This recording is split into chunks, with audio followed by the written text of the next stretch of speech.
Welcome to another episode of the Daily Pour. My name is Raj Patel, aka the Bourbon Guru. Namaste.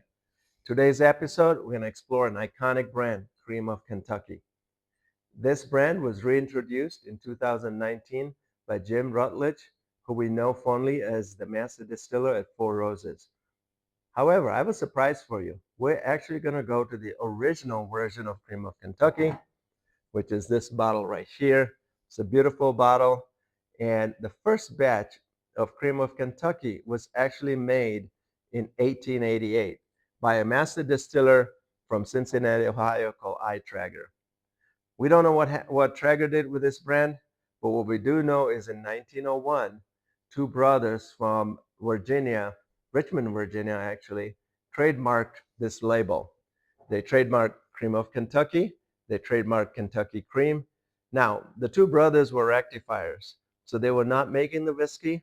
They were selling the whiskey. And the whiskey was actually made at the Stag Distillery, which is Buffalo Trace today.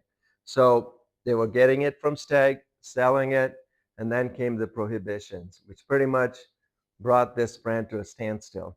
Fortunately, in 1929, Shenley Corporation buys the Stag Distillery. Along with it, not only comes the brand, Cream of Kentucky, but also barrels that were aging this whiskey. Shenley does a great job marketing this brand. It does really well in the 30s, 40s, and 50s. This bottle is actually from the 1950s. And there's also a very famous artwork from Norman Rockwell showing this brand. It further helps solidify the brand. Now, unfortunately, in 70s and 80s, the bourbon market is going downhill and Shenley is not doing well. So Shenley starts selling its different brands and distilleries. And in 1983, it sold a Stag distillery that alone sold the Cream of Kentucky, which really marked the end of this brand at that time. Then we don't know what happened to the brand from 83 onwards to 2019 when Jim Rutledge brought this alive. And let's try the original Cream of Kentucky. So this is a screw top versus a cork, which I like because then I don't have to mess with a broken old cork.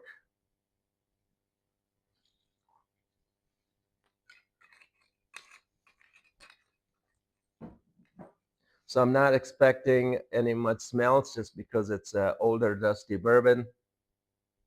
There's still just a very hint smell of, I'd say cinnamon in it and a light faint, I'd say orange peel, but that's about all I get. Well, let's give this old dusty a little taste. Mm. One, it is, I think this is a lower proof, 80 proof, so it's not that harsh. It's actually quite smooth and a lighter bourbon. You get initially cinnamon clove, and then on the back end,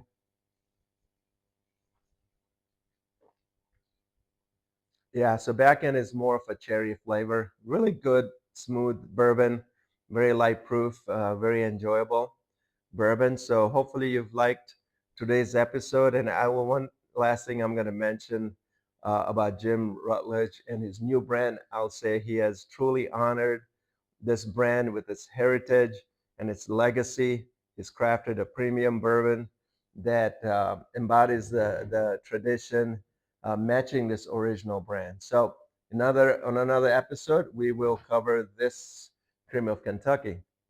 Until tomorrow, cheers.